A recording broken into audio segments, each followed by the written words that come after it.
So you all like to say, well, translation of what Jesus said. I'm reading a book right now on whether Jesus spoke Greek. And it's quite interesting. Strong criticism of the Aramaic hypothesis. Not done with it yet, but there's a lot to look at.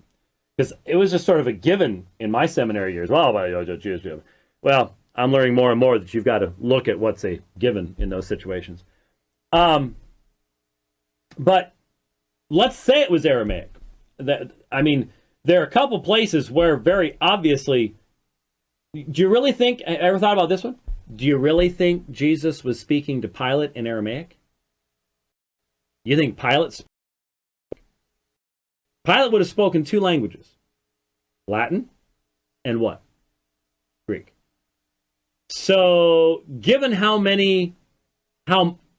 massive the evidence has become of the predominance of Koine Greek in the homeland of Jesus at the time of Jesus' life, do you really think he didn't know it? What do you think he was doing talking to Pilate? How about remember the woman, the Gentile woman who followed after Jesus? Even the dogs eat the crumbs at the table. Remember her? You think he was, what language do you think he was talking to her in? Anyway, just something to think about. Jesus spoke Aramaic. My opinion is that he did not know Greek, that he did not know Latin. I think he probably knew Aramaic. The Gospels are written in Greek, so already when you're reading the Gospels in Greek, you're a step removed from the words of Jesus, assuming that the words that are being recorded are actually words that he said, because they're written 30 or 40 years later, and maybe some of these words weren't things that he actually said. There are sayings in the Gospels that make better sense if you retranslate them into Aramaic from Greek. It's tricky to do. It's fun too. So give you an example. There's a saying that doesn't make very good sense in Mark chapter 2. I'll use the sexist phrasing of this because it's the one people are familiar with, and it's one that it's easier to make my point. Sabbath was made for man, not man for Sabbath. Therefore, the Son of Man is the Lord of the Sabbath. Okay? Sounds like familiar. But it doesn't make any sense. Sabbath was made for man, not man for the Sabbath. Therefore, the Son of Man is the Lord of the Sabbath. What's the therefore? Because it doesn't work. Well, but if you say it in Aramaic, the word for man, meaning human being, and the word for Son of Man is the same word, Barnashah. Sabbath was made for Barnashah, not Barnashah for the Sabbath. Therefore, Barnashah is Lord of the Sabbath. That makes sense. So you retrovert it into Aramaic, and it adds up.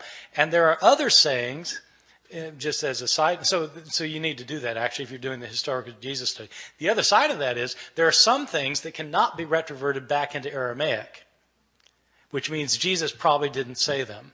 Give you a famous example. Every World Series behind home plate, you get somebody holding up a sign, John 3:3. You must be born again. This is a very interesting passage that people holding these signs don't realize the linguistic problems, which is this. When Jesus says this in the Gospel of John, he says, a person must be born anothen to see the kingdom of heaven. Anothen is a Greek word. Now, the word anothen is interesting because it actually has two meanings. It can mean from above, or it can mean a second time. Okay, it means both things. And you have to decide which it means depending on the context. Nicodemus misunderstands what Jesus says.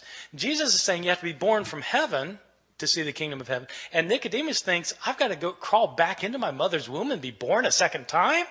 And then Jesus corrects his mistake. No. And he tells him what he meant the first time.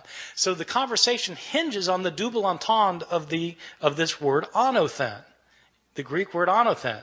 And you cannot reproduce the double entendre in Aramaic.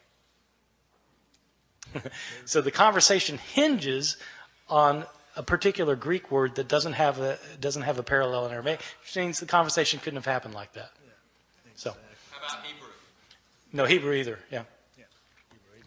But they weren't speaking Hebrew in Jesus' day. Jesus probably could read Hebrew, I think, but they weren't. It wasn't a spoken language in Palestine in his time. And they had, what was the language? What was the native tongue that Jesus spoke 2 millennials ago, 2,000 years ago? Well, Jesus was there, Jesus was in the land of Israel, of course, and he spoke Hebrew. Netanyahu told Pope Francis at a public meeting in Jerusalem yesterday on May 26, 2014, which the Israeli leader cited a strong connection between Judaism and Christianity. The Pope spoke up and said, Aramaic. He spoke Aramaic, but he knew Hebrew. Netanyahu shot back. So quickly, it was quite obvious Jesus did speak Aramaic. The Pope is correct.